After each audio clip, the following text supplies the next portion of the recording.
오늘 우리 한 해의 마지막 날, 또 이 마지막 주일에 오늘 우리 하나님 앞에 나와 예배합니다. 오늘 제가 여러분들에게 말씀을 시작하기 전에 무슨 말을 여러분께 할까 한번 제가 가만히 생각을 해보았는데요. 이런 말씀을 드리고 싶어요. 여러분, 정말 수고하셨습니다. 그리고 정말 여러분 올 1년 동안 참 애쓰셨습니다. 세상에서 살기도 힘들고 또 일하기도 힘든 가운데 여러분 참 수고하며 애쓰며 땀 흘리며 일하셨고, 또 힘들고 어려운 상황 속에서 여러분 믿음 붙잡고 하나님 앞에 예배하며 또 기도하며 한 걸음 한 걸음 뚜벅뚜벅 우리 주님의 십자가 바라보며 나오시냐고, 여러분 참 고생하셨습니다. 하나님께서 오늘 이 시간 변함없이 하나님 바라보고 있는 여러분들에게 하나님은 여러분들에게 위로해 주시고 여러분들을 칭찬해 주시고 또 여러분들을 바라보시면서 환한 웃음으로 오늘 여러분들에게 은혜를 허락해 주실 줄로 믿습니다. 오늘 그 큰 은혜가 오늘 여러분들 가운데 임하시기를 주님의 이름으로 축복합니다. 오늘 우리가 여기에 있기까지 모든 것들이 우리는 생각을 할 때 그냥 우연히 어쩌다가 보니까 그렇게 된 것이 아닌가라고 생각할 수도 있습니다. 그러나 오늘 우리가 예배를 드리면서 한 가지 꼭 여러분들이 분명하게 하실 것이 있는데, 그것은 무엇이냐고 하면 어쩌다가 된 것은 아무것도 없습니다. 우연히 된 것도 아무것도 없습니다. 오늘 나를 여기까지 이르게 하신 데에는요, 반드시 보이지 않는 한 분이 계십니다.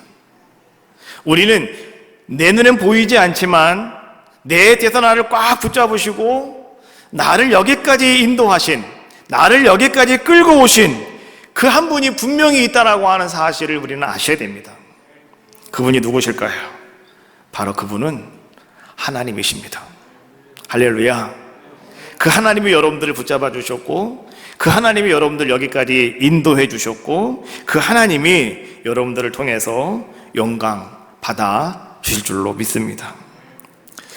우리가 사무엘하 7장 말씀을 보면 다윗이 고생 끝에 왕이 되었고, 이제 그가 왕권을 딱 확립을 하고요, 이제는 어느 정도 모든 것들이 잘 편하게 되었을 때, 평안한 그러한 상황이 되었을 때, 그래서 사무엘하 7장 1절 말씀해 보니까 거기 이렇게 말씀해 주고 계셔요. 여호와 하나님께서 주위의 모든 원수를 무찌르사 다윗이 왕궁에 평안히 살게 하신 때에, 하나님께서 다윗의 모든 원수를 다 무찌르게 해주셨고, 이제는 왕으로서 궁궐에 평안하게 살아갈 수 있게 만들어 주셨을 그때에 다윗은 무엇을 하였느냐라고 하는 것을 우리에게 말씀해 주고 계셔요. 성경에 보니까 다윗은 그때에 무엇을 하였냐고 하면 하나님을 생각했다고 성경은 우리에게 말씀해 주고 계셔요. 하나님을 생각했대요. 내가 하나님 앞에 과연 무엇을 할 수 있을까? 하나님이 나에게 이런 아름다운 은혜를 베풀어 주셨는데 내가 하나님 앞에 이 은혜를 무엇으로 갚을 수 있을까? 다윗은 그것을 생각을 하면서 다윗은 고민을 하는 자의 모습이었다고 성경은 말씀해 주고 있는 거예요. 혹 오늘 여러분들도 그런 경험이 있으십니까? 하나님께서 나의 가정을 형통하게 해주시고 하나님께서 나의 사업장과 일터를 번창하게 만들어 주셨을 때 정말 여러분들도요, 오늘 그 다윗처럼 내가 하나님 앞에 무엇을 해야 할까? 여러분 고민을 해보신 적이 있느냐라고 하는 질문이에요. 여러분은 그런 때가 있습니까? 여러분 그렇게 한번 해보신 경험이 과연 여러분들에게는 있느냐라고 하는 거죠. 큰 은혜를 내가 받았음에도 불구하고 말이죠, 그저 우리는 나 혼자만, 그리고 오늘 내 가정만 우리는 행복하면 된다고 생각을 하며 그렇게 살아오지는 않았습니까? 그러나 그러시면 안 된다고 오늘 성경은 우리에게 말씀해 주고 계시는 거예요. 여러분들도요, 다윗처럼 하나님을 생각하셔야 돼요. 내가 하나님 앞에 어떻게 나아갈까? 여러분, 이거 가지고 여러분들이 고민하셔야 되는 거예요.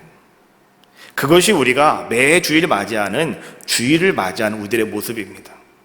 일주일을 살아오면서 여러분들은 과연 어떤 모습을 가지고 오늘 주의 성전에 올라오십니까? 여러분들은 어떤 모습을 가지고 오늘 여러분 가정에서 정돈을 하고 자리를 잘 만들어 놓고 오늘 하나님 앞에 지금 여러분 예배하고 계시냐고요.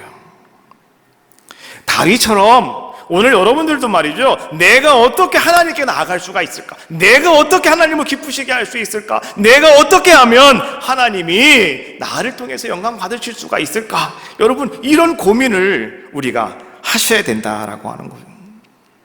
다윗은 그것을 고민을 했습니다. 며칠 동안을 고민을 하다가 다윗이 이제는 나단 선지자를 불렀습니다. 그리고 나단 선지자에게 자기가 지금까지 며칠 동안 고민하였던 그것을 이야기했습니다. 무슨 얘기했을까요? 사무엘하 7장 2절에 있는 말씀이죠. 한번 여러분들이 한번 같이 한 목소리로 합독을 하겠습니다. 시작. 나는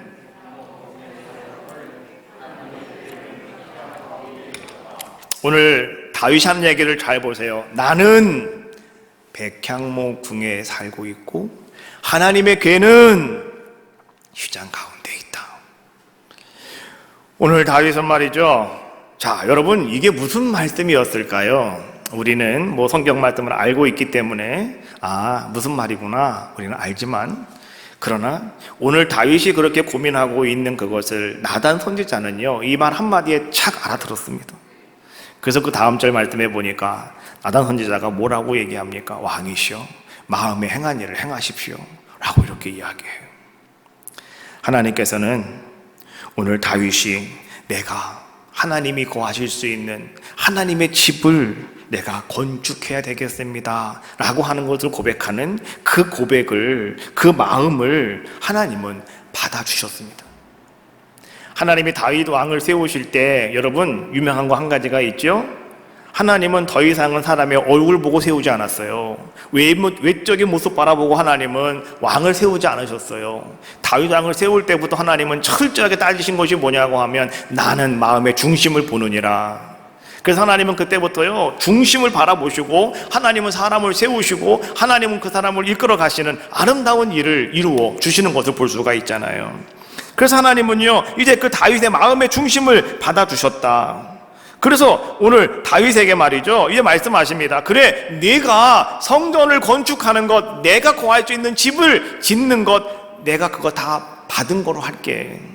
그러나 그 성전은, 그 나의 집은 네가 할 것이 아니라 너의 아들이 할 거야 라고 말하면서 하나님께서는요 오늘 그 다윗에게 9가지의 복을 약속을 해주셔요. 그것이 사무엘하 7장 8절부터 16절에 나오고 있는 말씀이에요. 이거는 제가 자막으로 안 만들었어요. 왜냐고 하면 시크레트, 비밀이거든요. 그래서 여러분들이 집에 가서 찾아보셔야 돼요. 센서가 있으신 분은 지금 성경을 빨리 넘겨가지고 볼펜을 딱 들고 준비하고 계실 거예요. 줄을 거셔야 되는 거예요. 빛을 쫙쫙쫙 그셔야 되는 거예요. 이거는 하나님이 약속하신 복이니까요. 자, 사무엘하 7장 8절부터 16절까지 나오고 있는 9가지 복을 제가 여러분께 알려드리겠습니다. 첫 번째 8절 말씀해 보니까 너를 이스라엘의 주권자로 삼아주겠다. 두 번째 9절 말씀해 보니까 내 이름을 위대하게 만들어 주겠다. 세 번째 10절 말씀해 보니까 너를 떠도르는 인생이 아니라 정착할 수 있는 자로 만들어 주겠다. 네 번째 11절 말씀해 보니까 원수에게서 벗어나 편히 쉬게 만들어 주겠다. 다섯 번째 11절 말씀해 보니까 여호와가 너의 집을 지을 것이고 너의 자녀들로 말미암아서 그 나라가 견고하게 세워질 것이라고 약속해 주고 계셔요. 여섯 번째 13절 말씀해 보니까 내 아들이 성전을 건축하게 될 것이고 그리고 영원히 견고할 것이라고 말씀해 주고 계셔요. 7번째 14절 말씀해 보니까 내가 내 아들의 아버지가 되겠다라고 말씀해 주고 계시고, 8번째 14절 말씀해 보니까 내가 그 아들을 키워주겠고 그 아들의 주어진 은총이 절대로 빼앗기지 않을 것이라고 말씀해 주고 계셔요. 마지막 9번째 16절 말씀해 보니까 내 집과 내 나라와 내 왕위가 영원히 견고할 것이라고 하나님께서는 약속해 주고 계시는 거죠. 이게 9가지의 복을 하나님께서 다윗에게 주신 언약이었습니다. 그래서 다윗의 언약이다라고 이렇게 우리는 이야기해 주고 있는 것이죠. 하나님의 그러한 아름다운 축복의 말씀을 들었던 이 다윗이 너무너무나 감사해서 내가 하나님 앞에 어떻게 무엇을 할까 이거 고민하고 있었는데 말이죠, 하나님께서 그 마음의 중심 받아주시고 하나님께서 더불어 보너스로 말이죠, 이 9가지의 복까지 하나님께서 다윗에게 허락해 주시는 그러한 모습 속에서 다윗은 너무나 감사해서 다윗이 뭐라고 고백하고 있느냐, 그것이 사무엘하 7장 18절에서 주고 있는 말씀이에요. 같이 한번 읽어봅시다. 주 여호와여, 나는 누구이오며 내 집은 무엇이기에 나를 여기까지 이르게 하셨나이까. 내가 과연 누구고 내 집이 과연 무엇이기에 오늘 하나님께서 나를 오늘 이 자리에 여기까지 올 수 있도록 해주셨습니까? 이것이 다윗의 고백이었습니다.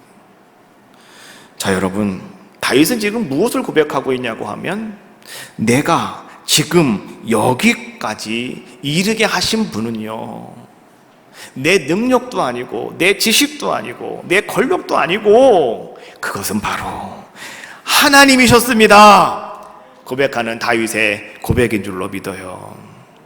오늘 우리가 오늘 2020년 마지막 주일에 예배하는 여러분, 오늘 여러분들이 오늘 고백해야 될 아름다운 고백이 바로 이 고백이에요. 여기까지 하나님이 도우셨습니다. 여기까지 하나님이 도우셨습니다. 내가 건강하게 내 발로 걸어서 예배 땅에 나올 수 있고, 그래도 하나님 힘들고 어려웠지만 그래도 하나님 우리 식구들이 행복하게 잠잘 수 있었고, 그래서 하나님 힘들고 어려웠고 내 몸이 많이 아프고 내가 피곤했지만 그러나 내 영이 오직 하나님만 바라볼 수 있도록 만들어 주신 것, 이 모든 것이 하나님의 은혜인데요, 내가 지금 여기까지 이르게 하신 아름다운 모습인데요, 바로 그것이 하나님이십니다. 이런 고백이라는 거죠. 우리는요, 오늘 여러분 예배의 말씀을 들으면서 오늘 이 말씀을 계속 여러분들은 머릿속에 딱 계속 되새기세요. 한번 따라해봐요. 여기까지 하나님이 도우셨습니다. 여기까지 하나님이 도우셨습니다. 이 말씀을 여러분 계속 묵상하면서요, 오늘 우리는 하나님 말씀을 듣자라고 하는 거예요. 이제 다시 우리는 이제 사무엘 하로, 사무엘 상이죠. 사무엘 상으로 다시 넘어옵시다. 우리 지금 사무엘 하 7장에 있는 말씀을 보았는데 다시 사무엘 상 7장으로 넘어옵니다. 오늘 본문에 있는 말씀이에요. 아직은 이스라엘의 왕이 없었을 때 하나님께서는 사무엘 선지자를 통해서 이스라엘 백성을 이끌고 가고 계셨습니다. 사무엘이 있었을 때 그 시대는 말이죠, 영적으로 아주 암울한 시대였다. 정말 어둠이 가득 찬 시대였다. 그래서 말이죠, 그때 어떤 일이 생겨났습니까? 하나님 법궤를 빼앗겨 버리고요, 정말로 이스라엘 백성들이 이제는 말이죠, 어디론가 가야 될 방향을 잃어버리고요, 정말 그들이 정말로 이제 길 잃은 양처럼 말이죠, 부모 잃은 어린 아이들처럼 그냥 그렇게 내버려져 있는 그런 자들의 모습이었다라고 하는 것이죠. 그때 하나님은 사무엘을 세우셨습니다. 그리고 하나님은 사무엘을 통해서 이제 어떤 일을 이뤄가고 계십니까? 그 암울한 시대에 빼앗겼던 법궤를 다시 돌아오게 만들어 주셨고, 그 법궤를 이제는 아비나답의 집으로 옮겨놓게 만들어 주셨고요, 그리고 나서 이제 주저하고 있는 이스라엘 백성들, 소망을 잃어버린 이스라엘 백성들에게 오늘 사무엘은 외칩니다. 모든 이스라엘 백성들이요, 당신들이 지금까지 가지고 있는 모든 이방의 신상들과 당신들이 가지고 있는 아스타롯을 다 제거하십시오. 그리고 이제는 오직 여러분들의 마음을 오직 하나님께로만, 여호와께로만 향하십시오. 그리고 이제 우리 다 같이 그 하나님만 섬깁시다. 오늘 그렇게 선포하면서 말이죠, 오늘 사무엘이 뭐라고 이야기합니까? 모든 사람들은 다 미스바로 모이십시오 라고 이야기합니다. 미스바에 모여서 내가 여러분을 위하여, 내가 너희를 위하여 하나님께 기도할 것이다 라고 오늘 사무엘은 외치고 있습니다. 오늘 모든 이스라엘 백성들은 그러한 사무엘의 외침의 소리를 듣고 말이죠, 그래, 우리가 살 수 있는 길은 다른 것이 아니야. 오늘 사무엘을 통해서 하나님이 하시는 말씀 우리는 그대로 들어야 돼, 믿어야 돼. 그들은 그 말씀을 붙잡았습니다. 그리고 모든 이스라엘 백성들이 다 미스바로 모였습니다. 거기서 그들은 뭘 했을까요? 금식하며 하나님 앞에 기도했습니다. 하나님, 우리들을 용서해 주시고 다시 한번 소망을 허락하여 주시고 하나님, 우리에게 길을 열어달라고요. 그들이 금식하며 하나님 앞에 간절히 기도하고 있었습니다.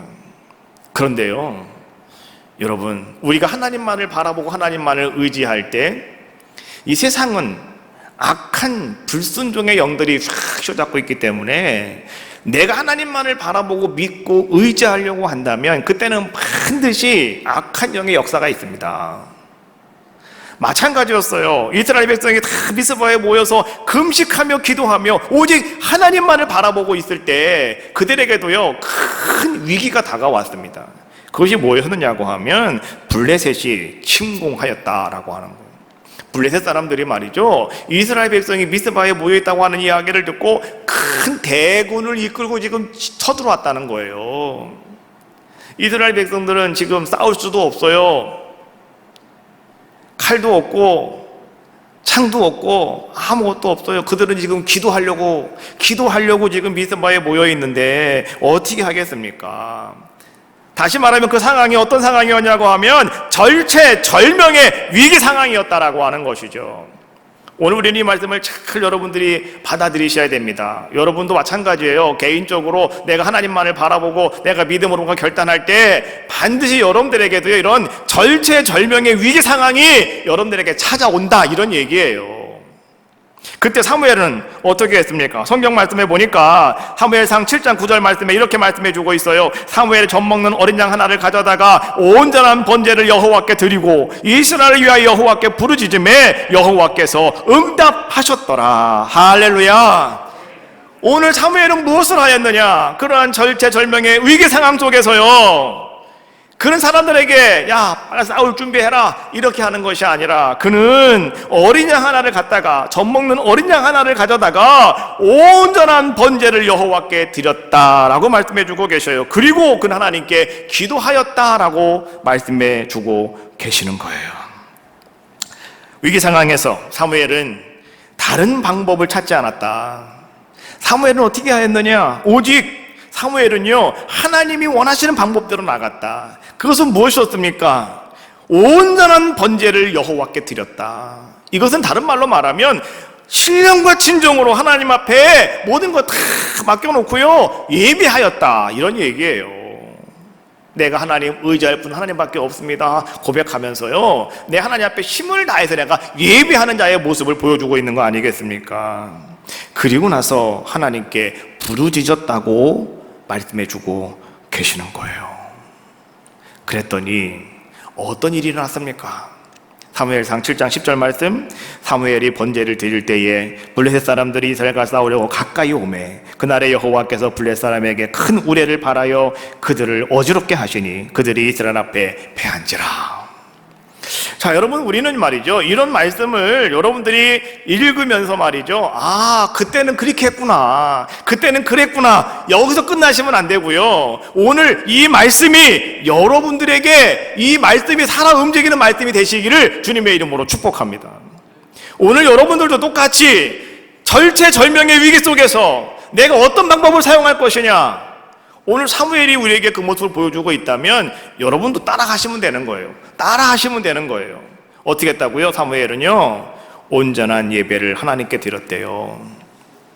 양 한 마리 준비해서 번제를 하나님 앞에 드렸대요. 그리고 하나님 앞에 기도했대요. 근데 보세요, 번제를 드릴 때 10절 말씀에 뭐라고 나와요? 사무엘이 번제를 드릴 때 블레셋 사람이 이스라엘과 싸우려고 가까이 왔대요.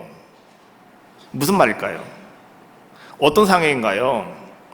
내가 하나님 말을 믿습니다, 하나님 말을 의지합니다 라고 하면서 내가 예배하는 자의 모습으로 말이죠, 성전에 와서 엎드렸다는 거예요. 하나님 앞에 예배하고 있다는 거예요. 그런데 내 눈에 보이는 상황은 전혀 기미가 안 보이더라는 거죠. 오히려 더 그들이 가까이 오더라는 거죠. 한두 명이 아니고 지금 수천 수만 명이 여러분 몰려오고 있다고 생각을 해봐요. 얼마나 두려움이 있겠습니까? 번제를 드릴 때 블레셋은 점점 가까이 다가왔다. 여러분 이 말씀 기억하세요. 점점 가까이 다가왔어요. 되는 일이 아무것도 없는 것처럼 느껴지는 거예요. 큰일 났다, 이런 마음이 여러분 속에 막 자리를 잡고, 큰일 났다, 어쩌면 좋을까, 이런 것들이 여러분 삶 속에 지금 막 나타나고 있는 상황을 이야기해 주고 있는 겁니다. 그러나 그 다음 역사하심을 바라봐야 되는 거예요. 그날에 여호와께서 블레셋 사람들에게 큰 우레를 바라셨다. 그리고 그들을 어지럽게 하셨다. 그래서 하나님께서 그 싸움에서 승리하게 하셨다. 여러분, 이게 무엇을 말해주고 있는 겁니까? 내가 모든 것 하나님께 맡기고 하나님 앞에 내가 전신령과 진정으로 예배할 때 하나님은 가만히 계시는 것이 아니라, 비록 내 눈에는 지금 큰일 났다 라고 하는 것 내 눈에 보여지고 있다 하더라도 하나님은 그 순간에 일하신다는 거예요. 하나님은 그때 여러분을 모르게 하나님의 손이 움직이고 계시다라고 하는 것이죠. 그래서 그 손은요, 큰 우레를 바라시게 만들어 주시고, 블레셋 사람들이 자기들끼리 막 어지럽게 만드시는 건 뭐예요? 자기들끼리 서로 싸우게 만드셨다, 이런 얘기예요. 하나님은 능히 그 일을 행하실 분이 누구시냐? 바로 그분이 우리 하나님 아니시겠습니까? 그래서 너무나 이스라엘 백성이요, 싸우지도 않고 승리를 얻게 되었잖아요. 너무너무나 기쁘고 감사해서 사무엘이 어떻게 합니까? 12절, 사무엘이 돌을 취하여 미스바와 센 사이에 세워 이르되 여호와께서 여기까지 우리를 도우셨다 하고 그 이름을 에베네셀이라 하였다. 여기까지 우리를 도우신 분이 누구시라고요? 하나님이십니다. 그 하나님을 찬양하였다라고 이야기해주고 있는 거예요. 그리고 온 백성들과 함께 이 하나님은, 여기까지 우리를 도우신 그 하나님은 어떤 하나님이시냐고 하면 바로 에베네셀의 하나님이시다. 오늘 다 같이 온 백성들이 말이죠, 에베네셀의 하나님, 에베네셀의 하나님을 외친 자들의 모습이었다라고 하는 것이죠. 하나의 끝자락, 오늘 마지막 주일 제가 계속해서 얘기하고 있습니다. 우리는 오늘 이 자리에 서 있습니다. 여러분들이 다른 곳에 가 서 있는 것이 아니라 오늘 여러분들도요, 하나님 앞에 예배의 자리에 오늘 여러분들은 서 있습니다. 사무엘이 양 한 마리를 가져다 번제를 드리듯 아마 여러분들도 오늘 예배를 드리면서 정성을 다하여 여러분 예물을 준비하셨을 것이고, 또 그것을 오늘 하나님께 드리며 오늘 우리는요, 예배하고 있습니다. 그리고 오늘 우리는 그 예배의 자리에 지금 서 있는 것입니다. 분명한 것은 이 시간 여러분의 눈에는 모든 것들이 힘들어 보이고 안 되는 것 같이 보여진다 하더라도 이 시간 하나님은 역사하여 주실 줄로 믿습니다. 그리고 오늘 이 시간 하나님은 여러분들에게도요, 하나님이 여기까지 도와주셨다고 고백할 수 있는 아름다운 역사를 하나님이 여러분들에게도 허락해 줄 줄로 믿습니다. 그래서 오늘 우리는 이 자리에서, 이곳에서, 이 예배의 자리에서 오늘 우리는 무엇을 바라봐야 됩니까? 하나님을 바라보셔야 돼요. 나를 지켜보시는 하나님을 바라보셔야 되는 거예요. 하나님 사랑의 눈으로 너를 어느 때나 바라보시고, 하나님 인자한 의로서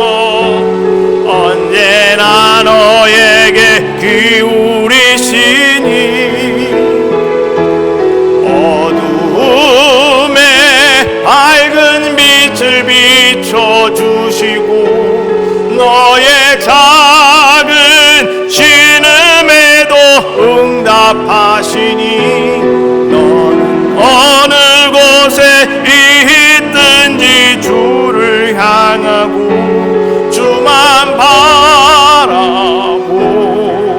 한 번 더 합시다. 하나님 사랑의 눈으로, 하나님 사랑의 눈으로 너를 어느 때나 바라보시고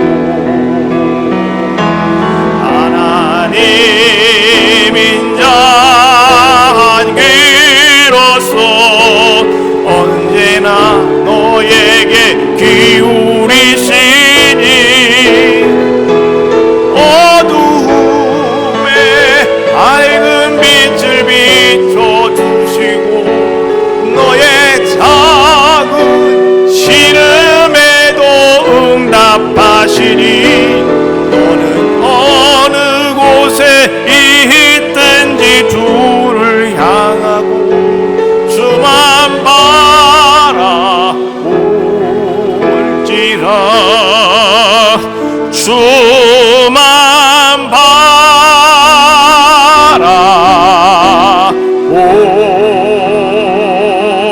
바라볼지라. 할렐루야. 하나님만 바라보시면 됩니다. 야곱이 밧담 아람에서 20년의 생활을 마치고 이제 가나안 땅으로 돌아오게 됩니다. 그런데 야곱은요, 그의 마음속에 좀 무거움이 한 가지가 있었죠. 자기 형 에서가 자기를 용서를 못하고 지금도 그 원한을 품고 있다는 겁니다. 그러면서 말이죠, 이제 이 야곱이 돌아오기만을 손꼽아 기다리고 있다. 400명의 군사를 만들어 놓고 이제는 야곱의 목을 자르기 위해서 지금 준비하고 있다.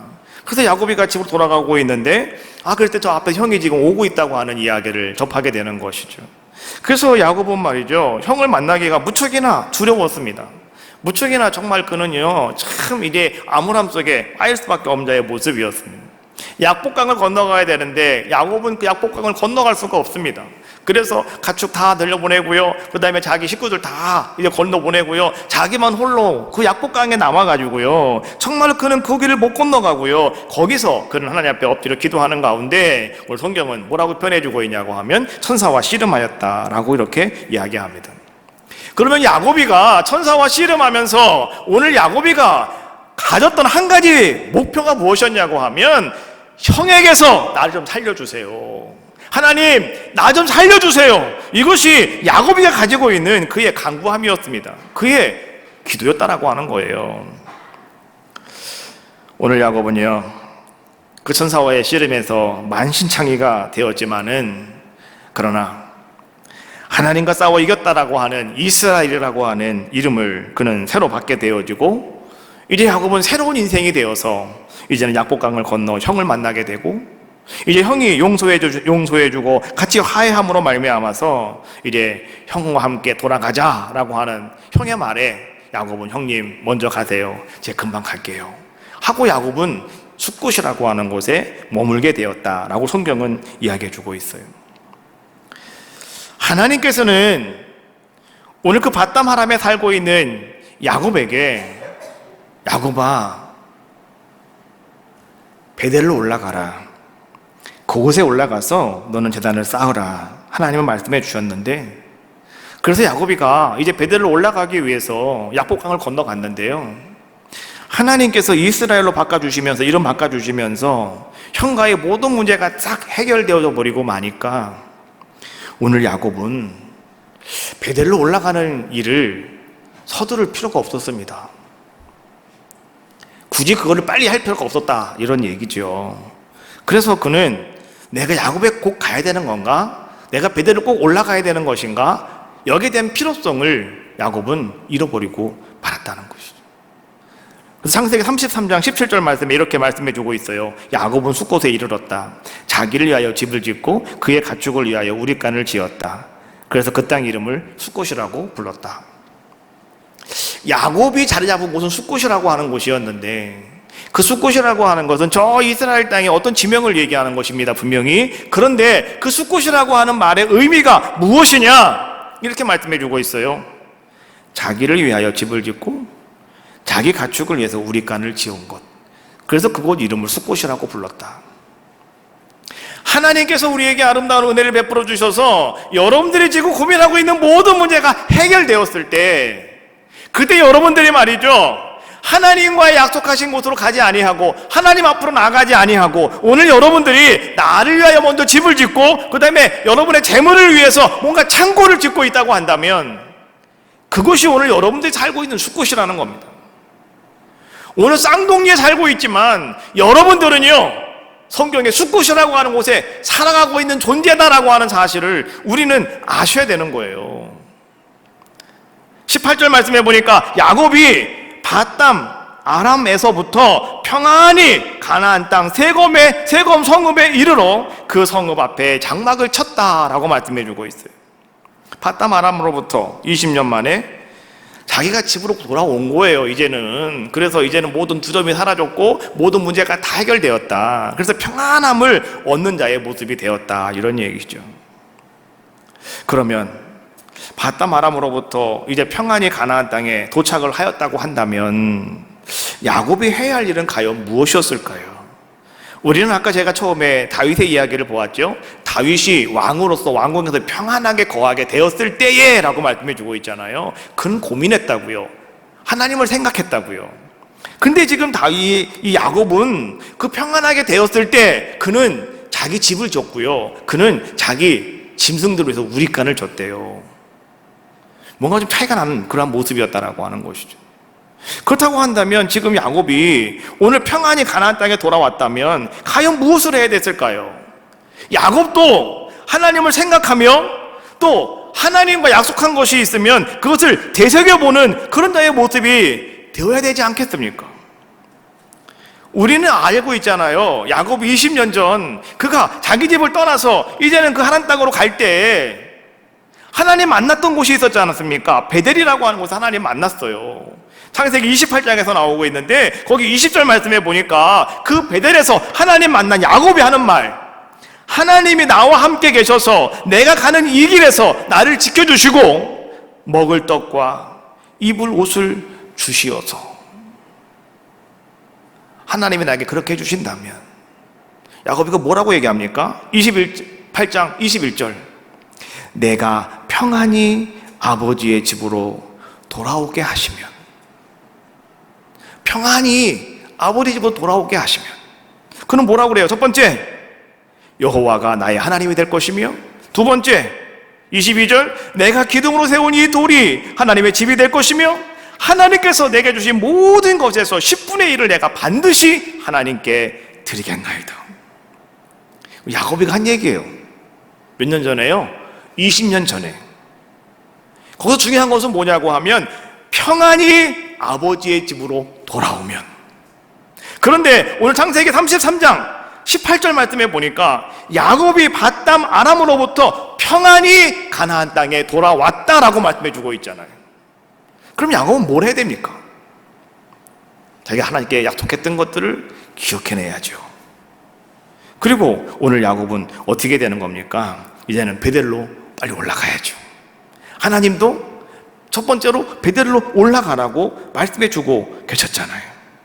그런데 오늘 야곱은 서두르지도 않고 미적미적 하다가 그는 숫곳이라고 하는 곳에 머물렀다가 그는 세검이라고 하는 곳에 장막을 치고 거기에 정착하는 자가 되었고, 마침내 그는 거기서 큰 어려움을 당하게 되고 아픔도 당하게 되고요. 그는 또한 주변 사람들의 두려움 속에 빠질 수밖에 없는 자의 모습이 되었다. 그때 하나님이 다시 야곱을 찾아오셨어요. 그리고 하나님 말씀하셨어요. 창세기 35장 1절, 야곱에게 이르시되 일어나 베델을 올라가서 거기 거주하며 네가 내 형 에세낫을 피하여 도망하던 때에 네게 나타났던 하나님께 거기서 제단을 쌓으라 하신지라. 하나님이 찾아오셔서 다시 야곱에게 하시는 말씀이에요. 야곱아, 내가 너에게 베델을 올라가라고 그랬잖아. 내가 너에게 그곳에서 제단을 쌓으라고 했잖아. 그때 야곱이 그 말씀을 듣고 말이죠, 정신이 바짝 들었습니다. 그래서 가족들을 다 불러 모았습니다. 가족들에게 뭐라고 말합니까? 아주 강력하게 야곱은 선포합니다. 35장 2절 말씀해 보니까 너희들이 가지고 있는 이방 신상들을 다 버려라. 너희 자신들을 다 정결하게 하여라. 너희의 의복들을 싹 바꿔 입어라. 3절 말씀해 보니까 이제 일어나 베델로 올라가자. 내가 거기 제단을 쌓겠노라. 4절 말씀해 보니까 그의 모든 가족들이 다 이방 신상과 모든 것들을 다 야곱에게 가지고 왔다. 야곱이 그것을 다 받아가지고 세권 근처 상수리 나무 아래 다 묻어버렸다. 다 정리했다는 거예요. 깨끗하게 다 버렸다. 이런 것을 이야기해 주고 있는 거죠. 그리고 7절 말씀해 보니까 이제는 베델로 올라가서 베델에 이르러서 거기서 제단을 쌓고 그곳 이름을 엘 베델이라고 불렀다라고 성경은 말씀해 주고 있는 거예요. 엘 베델, 하나님 앞에 예배를 드리고 나서 거기서 그는 하나님께 이렇게 고백했어요. 이곳이 바로 엘 베델이다 라고 그는 고백을 했단 말이죠. 성경에는 기록되어 있지 않지만 이때 야곱이 과연 하나님께 무슨 고백을 했을까요? 저는 이렇게 생각을 해요. 야곱은 그때 엘 베델 고백하면서 야곱은 이런 고백했을 것 같아요. 여기까지 여호와 하나님이 우리 가정을 도와주셨습니다. 여기까지 하나님이 오늘 나를 도와주셨습니다 라고 고백하지 않겠습니까? 야곱이 베델로 올라가겠다고 결단하였을 때, 다시 말하면 야곱이 내가 하나님 앞에 예배자의 모습 나아가겠다라고 그가 결단하였을 때, 새로운 마음가짐을, 새롭게 마음을 다잡고 오늘 그가 일어섰을 때 성경은 이렇게 분명하게 말씀해 주고 계셔요. 35장 5절 말씀해 보니까 그들이 떠났으나 하나님이 그 사면 고울들로 더 크게 두려워하게 하셨으므로 야곱의 아들들을 추격하는 자가 없었더라.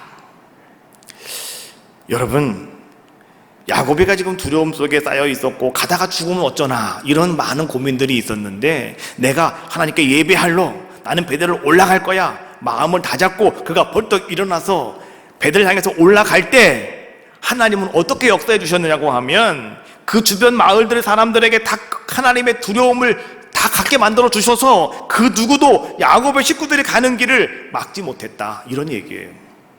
오늘 성경이 여러분들에게 주시는 메시지가 바로 이겁니다. 오늘 우리도 말이죠, 내가 하나님 앞에 예배자의 모습으로, 내가 바른 예배자의 모습으로 내가 하나님 앞에 나아가겠습니다, 내가 하나님 앞에 바른 예배자의 모습으로 내가 하나님 서겠습니다 라고 고백하고 오늘 여러분들이 예배의 아름다운 모습으로 나올 때 하나님은요 여러분의 삶 속에 이미 역사하고 계시고 하나님은 일하고 계시다라고 하는 거죠. 여러분들이 두려워하는 모든 것들을 다 해결해 주시고요, 여러분들이 할 수 없는 능력 밖의 것들이라 할지라도 하나님은 그것을 이미 다 해결해 놓으시고 오늘 여러분들로 하여금 그 아름다운 고백을 하게 만드시는 분이 하나님이시라는 거예요. 그 고백이 무엇이냐고 하면 바로 그것이 오늘 이 고백이에요. 여기까지 하나님이 도우셨습니다. 할렐루야. 오늘 우리는 말이죠, 이 고백을 드리는 자들의 모습이 되셔야 된다라고 하는 거예요. 오늘 이 자리에서 오늘 여러분 예배를 통해서 여러분들 드릴 고백은 다른 고백이 아니라 여기까지 하나님이 우리를 도와주셨다고요, 나를 도와주셨다고요, 우리 가정을 도와주셨다고요. 우리는 그렇게 고백하는 자들의 모습이 되셔야 된다라고 하는 거예요. 엘리야가 갈멜산에서 말이죠, 이제는 바알신을 섬기는, 아세라신을 섬기는 선지자들 850명과 함께 그 대결을 합니다. 갈멜산 꼭대기에는요 이렇게 아세라신을 섬기는 제단이 있고요, 바알신을 섬기는 제단이 있고요, 이쪽에는요 하나님을 여호와를 섬기는 제단도 있었습니다. 그런데 이스라엘 백성들이 말이죠, 매일 바알에게만 가서 제사를 드리고 아세라에게만 가서 제사를 드리니 거기는 깨끗하고 잘 되어 있는데요, 하나님 앞에 가서 예배를 안 드리다가 보니까 이 제단이 다 무너져 버리고 말았다는 거예요. 모양은 있는데 제사를 드릴 수가 없다라는 거죠. 거기다 뭘 올려놓으면 그냥 무르르 무너질 수밖에 없는 이런 상황이었더라라고 하는 것이죠. 그때에 이제 엘리야가 어떻게 합니까? 이스라엘 백성을 향해서 외칩니다. 여러분, 하나님 바라봅시다. 여러분, 하나님은 살아계십니다. 하나님은 역사하실 겁니다. 하나님께서 오늘 여러분들 통해서 영광 받아 주실 것입니다. 그때 하늘에서 불 떨어진 거 아닙니까? 하나님의 행하심의 아름다운 역사를 바라보면서 정말로 이제 엘리야는 그곳 서서 말이죠, 무엇을 생각을 했을까요? 자기가 지금까지 하나님 말씀 선포하라고 했다가 3년 6개월 동안 엄청나게 고생했던 그러한 자기의 모습이 싹 흘러가지 않았을까요? 교회를 건축하고 나면은요, 항상 이렇게 서서 이렇게 뭐 합니다. 이렇게 입당 예배를 드리고 봉헌 예배를 드리고 하다 보면, 그때 이제는 제가 말할 시간이 생기잖아요. 그러면은 가만히 서서 이렇게 이제 오늘 뭐 건축에 마쳤습니다 라고 하면서 나도 모르게요, 이 건축하면서에 돌아오는 시간, 지나간 시간, 뭐 그때 얼마 되지도 않아요. 몇 달밖에 되지도 않는데 그 시간이 쭉 흘러가면서 말이죠, 나도 모르게 뜨거운 눈물이 뚝뚝뚝 떨어진다니까요. 말이 흐느끼게 되고. 그것밖에 우리가 비록 7개월 8개월 해도 그런데 3년 6개월 동안 엘리야가 지금까지 걸어온 하나님 말씀 그 선포했다가 말이죠, 그 자기가 도망가고 숨고 말이죠, 사람 살지 않는 곳에 살고 말이죠, 뭐 이랬던 엘리야가 자기의 삶을 가만히 한번 세고해 봤을 때 참 엘리야는 어떤 고백이었을까, 어떤 마음이었을까요? 숨어 다니면서 살던 엘리야, 그러나 이제야 당당하게 불이 떨어지는 모습 가운데서 당당하게 이제는 사람들 앞에 나설 수 있었던 엘리야, 그 불이 떨어져서 역사하시는 하나님을 바라보면서 엘리야는 무엇을 고백했을까요? 저는 그렇게 생각해요. 아마 이렇게 엘리야도 고백했을 것 같아요. 오늘 불 떨어지는 여기까지 하나님 날 도와주셨습니다. 오늘 이 자리까지 하나님이 도우셨습니다. 이런 고백을 엘리야가 하지 않겠습니까? 근데 여러분, 엘리야가 이런 고백을 하게 된 것도요, 어디로부터 이런 고백이 시작이 되었느냐라고 하는 것을 우리는 아셔야 되는 거예요. 그것이 바로 열왕기상 18장 30절에 있는 말씀이에요. 엘리야가 모든 백성을 향하여 이르되 내게로 가까이 오라. 백성이 다 그에 가까이 가매 그가 무너진 여호와의 제단을 수축하였다. 그러니까 얘기했죠. 갈멜산에는 원래 제단들이 있어요. 신전들이 많이 있어요. 근데 하나님 앞에 나가서 이 제단은 분명히 보이긴 보여요. 거기 써 있어, 이거는 여호와의 제단이라고. 근데 사람들이 거기는 보면 알 수는 있는데, 근데 사람들이 지금까지 계속 아합에게만 가가지고요, 이 바알에게만 가가지고 아세라에게만 가가지고 막 했지, 이거는 안 했단 말이에요. 이쪽은 가서 안 했단 말이죠. 그러니까 여호와의 제단이 다 허물어져 있는 거예요. 재구시를 못하는 거예요. 예배의 제단이 재구시를 못하게 됐더라, 이런 얘기예요. 그래서 오늘 엘리야가 첫 번째로 한 것이 무엇입니까? 백성들을 다 불러 모으고 여호와의 무너진 제단을 수축하였다, 이런 얘기예요. 오늘 여러분, 올 1년 동안 정말 우리는요, 어찌 보면 이름만 기독교인, 이름만 성도, 이런 모습을 갖고 있지 않았습니까? 그것이 바로 뭐냐고 하면 무너진 제단이에요. 여러분, 수축해야 될 제단이다, 이런 얘기예요. 어찌 하나님 앞에 나와서, 어찌 우리가 여러분 성전에 올라와서 하나님 앞에 한 번에도 엎드려 기도해야 되는 거 아닙니까? 안 그래요? 오셔서 한 번에도 기도하셔야지. 그것은 뭡니까? 내가 하나님을 바라보고 있어요. 그러나 그 제단이 여러분 수축해야 될 정도는 아닌가를 점검하시라는 거예요. 이름만 있는 제단은 아닌가, 허울만 외형적으로만 있는 그런 제단은 아닌가, 여러분 그거 체크하시라는 거예요. 그리고 나서 여러분, 오늘 엘리야는 어떻게 합니까? 36절 말씀에 보니까 저녁 소제 드릴 때에 이르러 라고 말씀해 주고요. 엘리야는요, 제단을 다 수축한 다음에 점검을 다 하고 똑바로 다시 다 쌓은 다음에, 그리고 나서 저녁 소제 드릴 때, 주석에 보니까요, 저녁 소제 드릴 때가 언제냐, 요세푸스라고 하는 사람이 기록을 했는데, 그 사람이 이렇게 말합니다. 오늘날 우리 한국의 오후 3시, 유대력으로는 그것을 9시라고 합니다. 그때 해당되어지며, 이때가 성경에 보면 베드로와 요한이 기도하러 성전에 올라간 시간과 일치한다.